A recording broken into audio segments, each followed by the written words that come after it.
All right, you heard it. We're going to go ahead and get started. I see that there's some new faces in the room, some people that are not clients of mine, and I think that is fantastic. So, for the new people, hi, I'm Warren. I am the founder of Future Finders. I'm a former principal, former Harvard fellow, former City Year executive who started my own company a few years ago because I have a passion for helping young people connect with their futures. And this is a very exciting time of the year for me.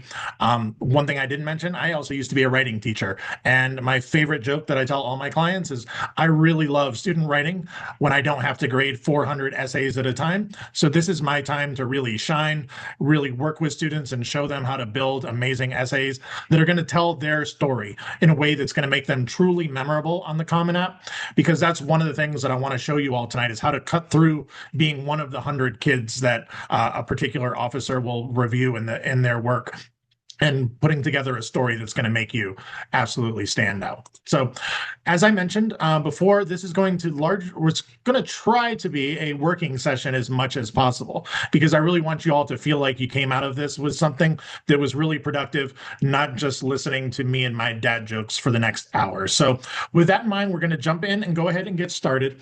And what I want to kind of frame this around is that the big idea of this is being as strategic as possible with your Common App.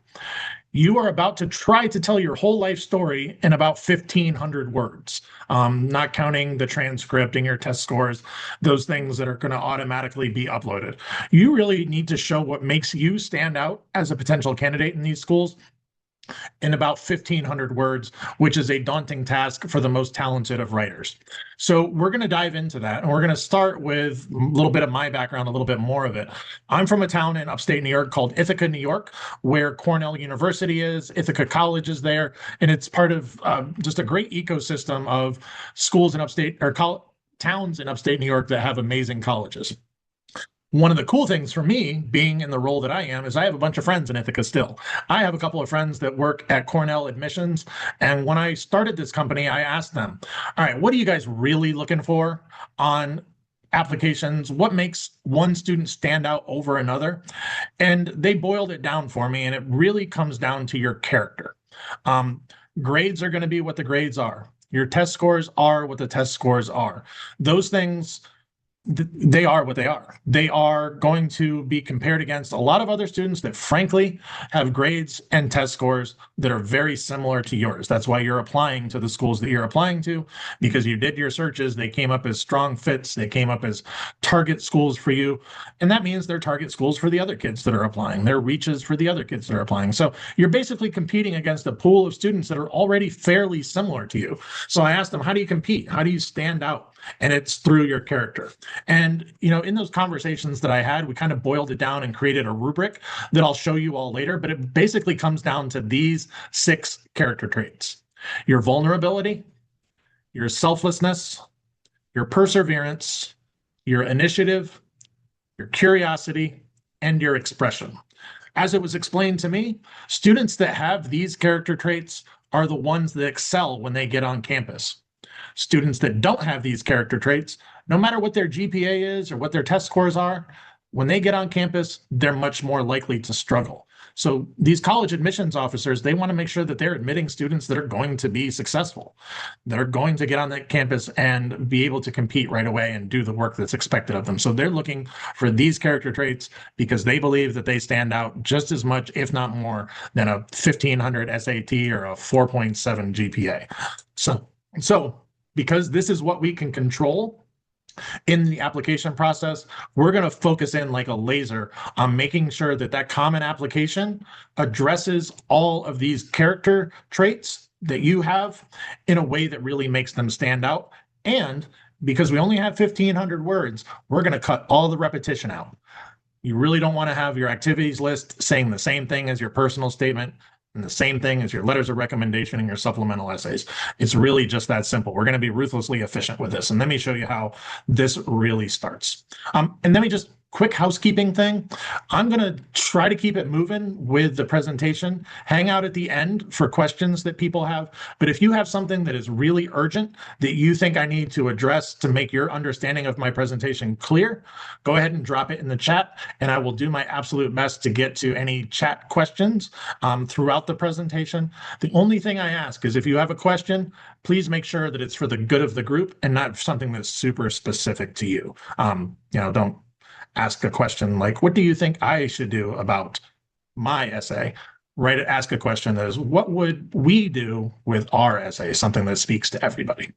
All right, that in mind, we're going to jump in. These are the 6 traits defined. In case you were wondering what any of those words mean, I'm not going to read the whole slide to you. You all are about to go to college. I'm pretty sure you're amazing readers, so I'm not going to patronize you. But I did want to point out a couple of things here. Vulnerability is, I would call this a double-edged sword. You want to show that you are a real human person that has real fears, doubts, and struggles, but you also don't want to trauma dump. You don't want to dump out everything that's happened to you in your life that's been bad. So you want to walk a line there. And the other one that I'll point out here is expression. Expression really is going to come down to how well you write, and having a stylistic voice in your writing that is distinctive and is uniquely you. I bring up expression because I want to make one thing exceedingly clear. Even though I am a fan of AI in a lot of uses, I am not a fan of AI in writing even one word of your essay.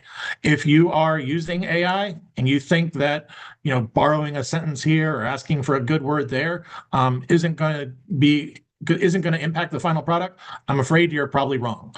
There are lots of ways that, first of all, they can catch you. And second of all, you have to respect that the people that read these essays, they know what teenagers write like. They know what to expect. So if you show up, writing like the next Shakespeare, there's going to be some red flags. And ultimately, at the end of the day, they don't expect you to be perfect. They expect you to be a high school student with some mistakes in there, some areas where some better word choice could have been made. So just please stay away from AI. It's really going to stand out if you're using it. So that's my little PSA about that. So I'm going to reference these rubrics pretty often. And if you are not a client of mine, I encourage you to write down that bit.ly that is the top of the screen there. I'll tap dance for a minute so you can write it down. But basically, these are the rubrics that I developed at my friends at Cornell, and they really lay out for you very nicely what each of these character traits should look like in an essay in a way that makes them stand out. So this is something that I use with my clients all the time. I hope you've had enough time to write down the bit.ly by now, because these rubrics can be a big help throughout the process in your writing process, and then also in getting feedback, which is something that I'll show you how to do at the end of the presentation, a little trick where AI is actually helpful.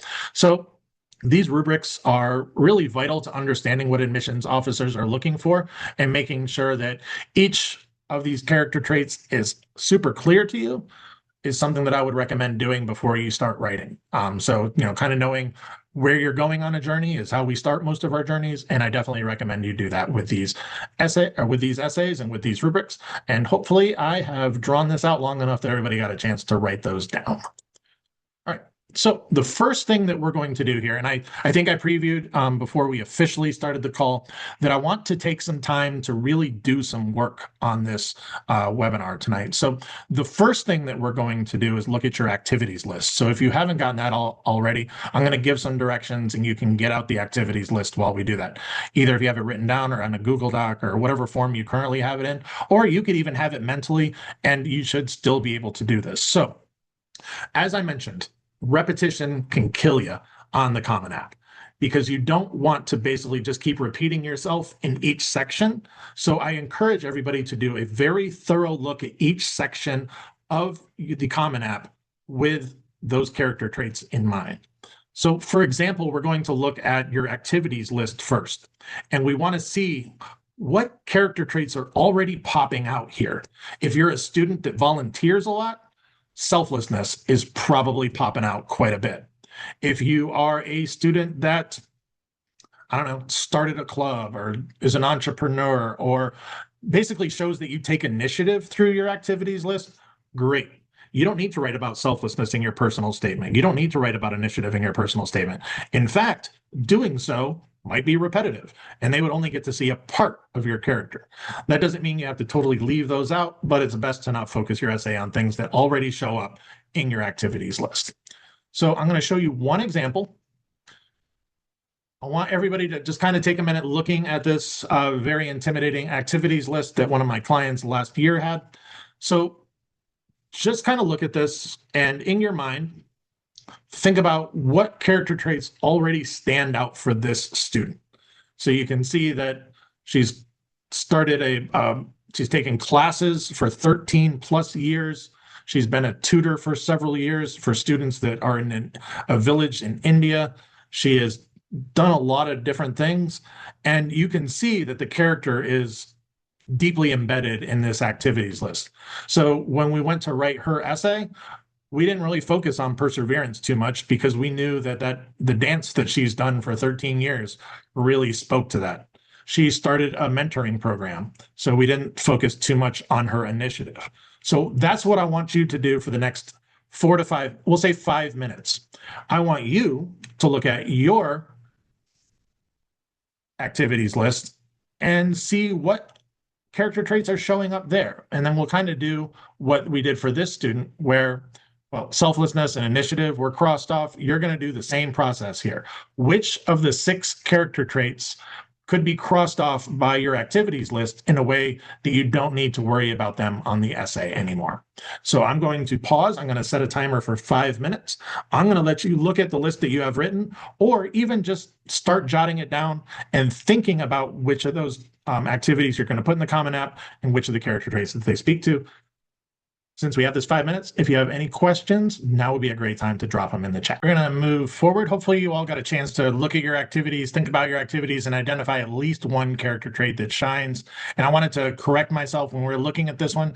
Yes, the student did dance for 13 years, but upon further review, really felt like selflessness stood out here more, just from all the things that this student did to help. Obviously, they took initiative, so we're going to keep the perseverance on the table, and I'll show you why in a minute. So after we get done looking at our activities list, the next thing that I want you to think about is the letters of recommendation. Because though not every school asks for letters of recommendation, you want to make sure that your letters of recommendation, if they're needed, don't automatically repeat things that are going to show up in your essay, going to show up in your activities list. So thinking about your letters of recommendation, one of the things I tell my clients is that I want you to be directive. As somebody that's written a lot of letters of recommendation, you want to make sure that you're telling the people that you ask for letters, just tell them what to write. We love that stuff. Saves us from having to think about it and spend a lot of time thinking about what should I write? What do they want me to write? What does the school want me to write? So when I have students that come to me and ask for very specifically, I want you to talk about that thing that I did in class because I think it really highlights my curiosity. Great. That makes me so happy. So please make sure that you try to do the same thing with the people that you ask for your letters of recommendation. So this one here, I'm going to leave this up on the screen. I'm not going to read to you, but I want you to think about, after reading this letter of recommendation to yourself, which character trait is most highlighted in this letter. When you think you've got it, go ahead and drop the answer into the chat. We'll see if everybody's on the same page with what stands out here.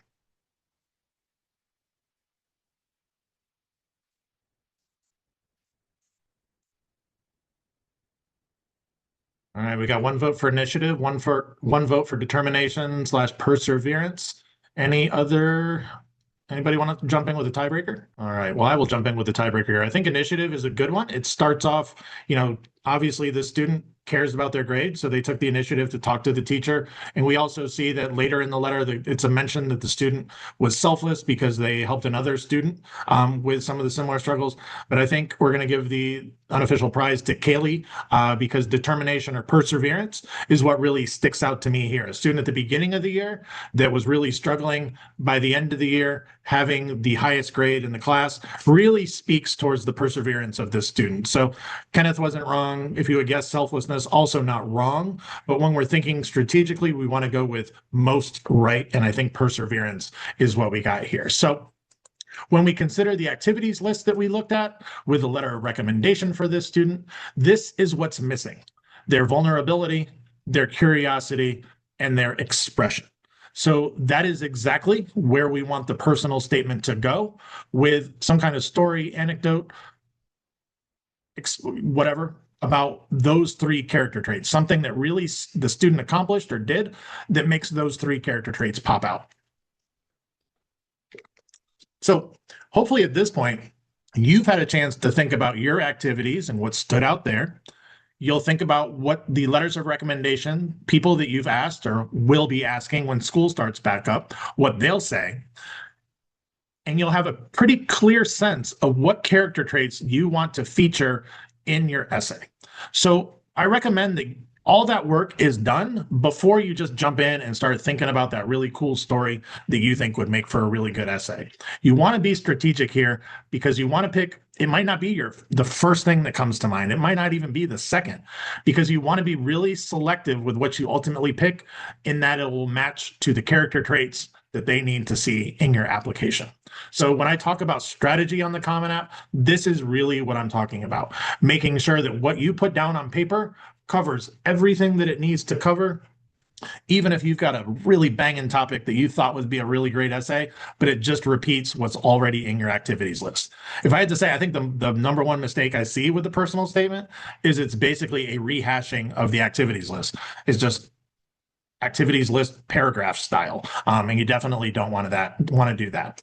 So where we're going to go from here, and again, I wanted to come back to that rubric. So when this student is evaluating what they want to write, they're going to refocus in on the character traits in that rubric so they really know what they're writing towards. So vulnerability, curiosity, and expression. You want to familiarize yourself with that rubric and what is expected before you jump in. All right, so a lot of the next point we're going to get to is, all right, what do I write about? You already told me that really cool topic that I thought I was going to write about, I probably shouldn't write about it because it just says the same thing that my activities list does. Thanks, Mr. Future Finders guy. Nice job. So here are 4 points where I tell people to start thinking about their essay. So a moment when a belief of yours got changed, where you grew from having kind of an immature view of something to a more mature, nuanced view. A time that you felt really challenged in a way that scared you or made you feel uncertain about your place in the world. Something that you're genuinely curious about, and something that you have been curious about for a while. Example I'll give, I have a student that's currently writing a brilliant essay about science fiction. He's been a science fiction fan all of his life, and it's really driven a lot of the things that he's studied and a lot of the things that he writes and reads. So something that you're curious about over time. And then who or what, it could be a who, it could be a what, it could be an event, it could be something that seemed small at the time but grew in importance over your life, something that really changed how you see the world.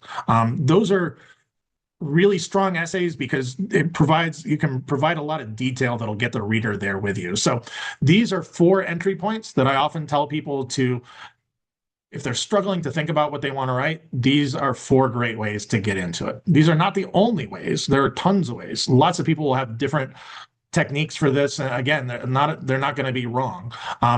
These are just ways that if you're struggling with this, I encourage you to jump off here. So here are some things that I want to highlight before you get too far running down your rough draft. First, get specific. I would much rather you write an essay that is about one specific thing than trying to write about 100 cool things that you did. There are a few things that are more exhausting than reading an essay where someone tries to prove how great they are by putting in 20 different things that happened to them in their life. Focus in on one specific thing or 2 specific things that really, in a deep way, illustrate how you have changed and grown, and that you will be successful when you go off to college. So specific beats impressive every single time. Trust me, they don't want to get lost in the weeds of things that you did in 9th grade. No one wants that. No offense. Next, so what? you have to ask yourself this question. Like, if you're reading your essay over and you can't answer, so what? Like, how did this make you a better person, a better student, more prepared for college? It's probably a detail that doesn't need to be in there. Because one of the things that admissions officers really like to see is that you've changed and you've improved and that you're focused on growth. We talked a little bit earlier about these character traits that I've harped on being what really makes students successful when they go to college. Not necessarily the grades or the test scores. They have to have the character as well. And these admissions officers also want to see that you're keeping a growth mindset and that part of going to college is becoming a different person than you were in high school, learning from others around you, learning from the experiences and the opportunities that you're going to have. So that needs to be reflected in your writing. And all right, so I'm just going to, as a former writing teacher, I'm going to apologize on behalf of all writing teachers. I have been given that power by the Essay Writing Teachers Union, and I am apologizing for the 5-paragraph prison that we have often put you in. Please don't feel like you need to approach this like a 5-paragraph essay. Having a thesis in mind, great. Thinking in a structured way, fantastic. Having an introduction that catches people's attention, awesome. Conclusion that wraps it all up and leaves the reader wanting more, great. But that does not look like introduction, body, conclusion. It can look a million different ways. So please, I apologize on behalf of my colleagues. We did not mean to do that to you. We were just trying to help. We know better now. So please accept our apology and do not fall into that 5-paragraph thing. It can make your writing sound really formulaic. And this will lead me to another tip. We only have 650 words on the personal statement. And do yourself a favor. Don't think about that at the beginning. Write your story. If that means you're going to write 2,000 words, great. It is much better to get it all down in that first burst of writing and then go back and edit out the fluffy parts than really restraining your imagination and restraining your voice so that you end up at that 650 word mark right away. Do yourself a favor, commit to writing a whole bunch of drafts. And I'm going to show you how to do that in a way that you can get some really meaningful feedback along the way. But please don't trap yourself into thinking I need a 5-paragraph essay that is 650 words right off the bat. That is just going to lead for frustration, and you're not going to enjoy this process as much as you possibly could. All right. So a question that I get asked pretty commonly is, what about the Common App prompts? Which one should I select? And my honest answer is, don't worry about it. It is virtually impossible to pick a topic that would not answer one of these prompts. If you look at number 7, they basically say share an essay of any topic of your choice, one you've written or one of your own design. So you can't go wrong there. You're write about what you want to write about first. That said, I will say that some of these prompts can be helpful in getting you started creatively. So, number 1, background, identity, interest, talent. Write about a very specific talent you have. I have one amazing client this cycle that is a jazz guitar virtuoso in high school. He's amazing. He's a prodigy. It's only been playing a few years, but has already performed across the country. And so that makes this a really good potential prompt for him. Time to learn from obstacles or accomplishments of yours or topics that you think are so engaging that might not be your typical prompt for an essay. Go ahead and write about it because that addresses number 6 really well. But at the end of the day, write about what you want to write about what you feel impassioned about, and just tell your story, man. Don't overthink this. You really want to write down the things that make you you. All right. Oh, well, that was not great. All right, technical flaw. All right, so we're going to spend a little bit of time here, and a lot of my clients have already heard me give this trick, but hopefully now that we've kind of gotten through the narrowing down process, really focusing in on the character traits that you want to feature in your essay. I say this again as a former writing teacher who learned a lot along the way. I encourage you to have your first draft of your essay be spoken. A lot of students get stuck with the writing part of a rough draft, and there's no need for it. So take time to kind of organize yourself, think about a topic, think about what you want to say about it, and then talk. Now, don't just throw your words out there and waste them. Get out your phone, open up your notes app, turn on the microphone, and record yourself talking. I would say about 90% of the rough drafts that my clients do have done it this way. So what I get is a Google Doc with a big block of writing.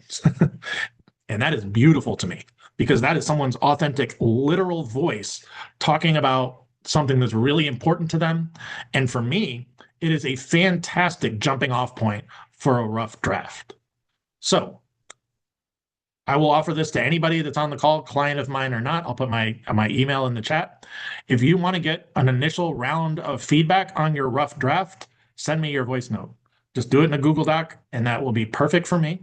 So what I would like everybody to do, if you haven't already written your rough draft, go ahead and open up your Notes app and turn on your microphone and start talking about what you think you might want to write about. I'll let you go ahead and get started. I'm going to just rudely say one more thing while you're starting to do this. If you can't talk about it for the next 3 minutes, then I'm going to set this timer. It's not going to be a really good topic for you, and you might want to think about another one. The fun part of this, you can do it over and over and over again until you find a topic that really you have something to say about. So just keep that in mind. So I'm going to set the timer for 3 minutes. I want all y'all to be just talking into your Notes app for 3 minutes. Go. All right. If you were on a roll, please don't let me stop you. I am going to move the presentation forward. And while you all were hopefully talking to your phones, in the chat, I put my email address and my website. So if you want some feedback on the draft that you are currently speaking, I'd be happy to do that, kind of help you get it organized and get you off to a good start. And that actually kind of turns into a perfect segue for how I want to end this. Oh my God, I'm so bad at driving a PowerPoint. So sorry for those of you with motion sickness. Okay. All right. So oh my gosh. Another trick that I will give you for giving yourself as much feedback as possible, because I know, like, again, apologizing on behalf of writing teachers, trust me, the number one thing that makes your writing improve is getting as much feedback as possible. And even my clients, like, I do a pretty good job of giving feedback, but this is a way to get feedback for yourself that can continue to drive your process forward so you don't have to wait on somebody to give you your feedback. And again, I am saying this, not encouraging you to use AI to write even one word of your essay. What you can use AI for in this process is getting feedback. So what I encourage you to do, hopefully you've written down the link to that rubric that I sent you. So you'll download that rubric, and just as a PDF, you're going to attach that PDF to Chat, Claude, Gemini, whatever you use. Then use this prompt, and I'll send this out with all the other materials.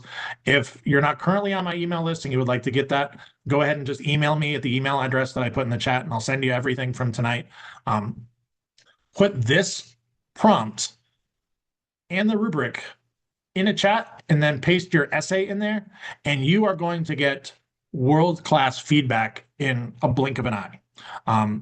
This isn't a year ago, this isn't 18 months ago where the AIs would hallucinate and, congratulate you for writing about, Narnia.